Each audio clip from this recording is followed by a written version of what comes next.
तर नमस्कार मंडळी. गेल्या 15 दिवसाआधीपासून मी काहीतरी नवीन शिकत होती. खूप वर्षानंतर शिकत होती. घर, बाळ आणि नवरा याच्यामधून थोडंसं रिलॅक्सेशन मिळावं आणि थोडंसं स्वतःवरती काहीतरी एक्सपेरिमेंट करावं म्हणून मी केकचा क्लास लावला होता. पहिल्या दिवशी राम, मी आणि स्वानंदी म्हणजे माझा भाऊ आणि मी स्वानंदी गेलो होतो. तर पहिल्या दिवशी काही नाही, थोडीशी थेरी वगैरे लिहून दिली होती. दुसऱ्या दिवशी टास्कच होता माझ्यासाठी, कारण की स्वानंदीला घेऊन जावं लागलं होतं मला केकच्या क्लासला आणि तिथे छानसं असं डॉगी होता, त्याच्यासोबत थोडंफार स्वानंदी खेळली. त्याच्यामुळे मी थोडीशी रिलॅक्स होती केकच्या क्लासमध्ये. पहिल्या दिवशी थिअरी लिहून दिली होती. दुसऱ्या दिवशी आम्हाला व्हिप क्रीमने छान मस्त डिझाईन काढणं शिकवल्या होत्या. स्वानंदी तिथे गेल्यानंतर त्यांच्या घरी छान राहिली, पण मला जसा तो कोन मिळाला हातामध्ये ते व्हिप क्रीमचा आणि डिझाईन काढायला सांगितलं, तशीच माझी स्वानंदी माझ्याकडे आली आणि मला एकच म्हणत होती, आई मेहंदी मला दे, मला काढायची, मला दे, मला काढायची. तर या आहेत आमच्या मॅडम, ज्यांच्याकडून आम्ही केक शिकलेला आहोत. आणि जास्त नाही, आम्ही 3-4च जणी होतो आणि खूप छान असा केक शिकवला आहे त्यांनी. आणि भरपूर अशी माहितीसुद्धा सांगितलेली आहे. कितीही प्रश्न विचारा पण त्या चिडल्या नाहीत. म्हणजे बाळालासुद्धा सोबत घेऊन गेलं तरी त्यांनी कधीच काही म्हटलं नाही. मला त्या गोष्टीचं खूप चांगलं वाटलं. तर अशा प्रकारच्या वाकड्या तिकड्या आम्ही काहीतरी डिझाईन बनवल्या होत्या दुसऱ्या दिवशी. आणि नंतर तिसऱ्या दिवशी माझी आई आली होती स्वानंदीला बघायला. त्या गोष्टीचा खूप जास्त आनंद होता, कारण की तिसऱ्या दिवशी केक करणं होतं आणि स्वानंदी मला माहीत होतं की अजिबात करू देणार नाही, कारण की तिने पहिल्या 2 दिवस पण खूप त्रास दिला होता.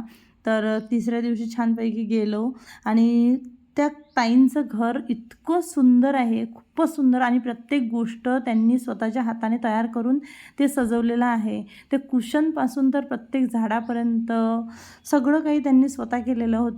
आणि त्यांच्या घरामध्ये गेल्यानंतर आपल्याला कळतेसुद्धा की त्यांना किती क्रिएटिव्हिटीची आवड आहे आणि खूप क्रिएटिव्ह आहेत त्या. तर त्यांच्याकडे आम्ही केक शिकलो. तर पहिला केक शिकलो आम्ही बटरस्कॉच.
तर हा होता पहिला केक, जो की खूप छान झाला होता. पण आम्ही सगळ्यांनी मिळून त्याला थोडंसं बैकून टाकलं होतं. सगळ्यांचे फ्लावर्स वगैरे प्रॅक्टिस झाली होती आणि त्याच्यानंतर ते पूर्ण नक्षीकामच बैकलं होतं. तरी पण खूप छान जमला होता पहिला. टेस्ट वाईज तर खूपच छान आला होता. कुठलीही गोष्ट आपल्याला बघायला खूप कठीण वाटते आणि शिकताना खरोखर जर ती लक्षात आली ना, खूपच इझी आहे आपल्याला असं समजून येते.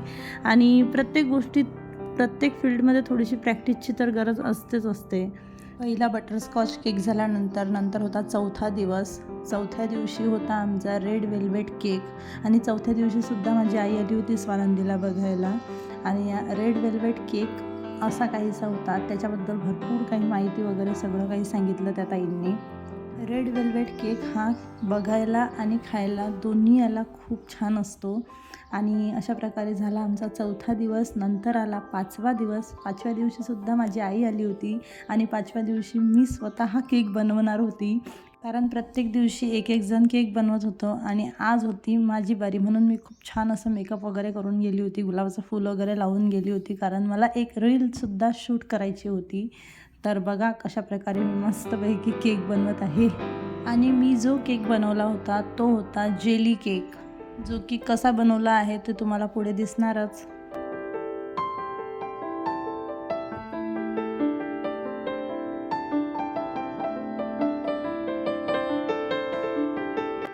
जेली केक जो की मी बनवला होता तो खूप छान झाला होता आणि मी तो केक कट करण्यासाठी आईला आणि स्वानंदीला बोलावलं होतं, कारण की जवळच आहे जो क्लास मी लावला होता तो. आणि स्वानंदी आणि आई आले होते मग केक कट करण्यासाठी. बघू शकता माझं एक्साइटमेंट आणि हे खूपच छान झाला होता तसा तर केक.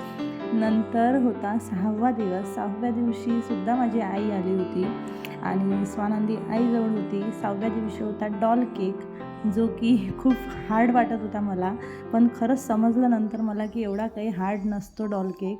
आणि हा जो केक आम्ही बनवलेला आहे तो भरपूर ठिकाणी चुकलेलासुद्धा आहे, पण तो सगळ्यांना समजत नाही की कुठे चुकलेला आहे. जो शिकतो, ज्याला खूप काही कळतं ना केकमधलं, त्यालाच समजत असते की केक कुठे चुकलेला आहे वगैरे. तर तसा तर खूप सुंदर दिसत होता, पण भरपूर ठिकाणी चुकलेला होता तो त्याच्या डिझाईनमध्ये वगैरे. तर असा होता डॉल केक जो की खूप सुंदर दिसत होता. तो पण मी कट करण्यासाठी माझ्या स्वानंदीलाच बोलावलं होतं. आणि नंतर होता 7वा दिवस. त्या दिवशी माझी आई नव्हती आली आणि त्या दिवशी तर खरोखर टास्कच होता. स्वानंदीला घेऊन गेली होती मी क्लासला आणि 1-2 वेळा असंही झालं की आई नव्हती आली आणि मी इतक्या पटापट काम करून गेली आणि तिथे मुलीच नाही आल्या आणि क्लास कॅन्सल झाला. तर ते तर काही मी शूट नाही केलं, पण खूप भरपूर असे अडथळेसुद्धा आले. 10 ते 15 दिवसाच्या क्लासमध्ये 3 ते 4 तर सुट्ट्याच झाल्या. असं काहीसं झालं जे की बिहाइंड द सीन आहे. आणि नंतर गेलो. त्या 7व्या दिवशी होता चॉकलेट केक. खूपच छान टेस्टी. मला तर सगळ्यात जास्त जर कोणता केक आवडला असेल तर तो आहे चॉकलेट केक. मी स्वानंदीला ऑलरेडी सोबतच घेऊन गेली होती आणि मस्तपैकी छान असा केक झाला होता. मला चॉकलेट केक इझीसुद्धा वाटला, कारण की त्याच्यामध्ये बाय मिस्टेक काही झालंसुद्धा तरी काही प्रॉब्लेम होत नाही असं मी बघितलं. म्हणजे असं जिथपर्यंत मी शिकली तेवढ्यात मला कळलं की चॉकलेट केक हा सगळ्यात इझी असतो. आणि असा काहीसा बनला होता जो की खूप टेस्टी झाला होता चॉकलेट केक. मला हे समजलं की मुलांना चॉकलेट केक का आवडतं, कारण की त्याची टेस्टच खूप छान असते. नंतर होता 8वा दिवस आणि सगळ्यात शेवटचा दिवस. 8व्या दिवशी माझी आई आली होती स्वानंदीला बघायला आणि 8व्या दिवशी आम्हाला जास्त काही केक वगैरे शिकवणार नव्हत्या. फक्त आणि फक्त आम्हाला प्रेमिक्सपासून जो बेस असते तो कसा बनवायचा ते शिकवणार होत्या. तोसुद्धा भिजवणं वगैरे हे ते मीच केलं होतं आणि कसा बनवायचा तोसुद्धा त्यांनी शिकवलं. मायक्रोवेव्हमध्ये नाही शिकवलं. आम्ही त्यांना खूप रिक्वेस्ट केली की आम्हाला कढईमध्ये नाहीतर कुकरमध्ये शिकवा, कारण सगळ्यांकडे मशीन नसते मायक्रोवेव्हची. तर असं काहीसं प्रेमिक्स मी तयार केलं आणि छानसा असा बेस तयार केला. तर असा झाला माझा केकचा क्लास. भरपूर काही करण्याची जिद्द आहे. आता बघू कशाचा तरी काहीतरी करायची, काहीतरी शिकण्याची आणखी प्लॅनिंग आहे. तर अशा प्रकारे आम्ही होतो 4घी जणी ज्या की केक क्लासला होतो. सो हा ब्लॉग कसा वाटला तुम्हाला मला कॉमेंट करा, व्हिडिओला लाईक करा, शेअर करा, सबस्क्राईब करा. थँक्यू.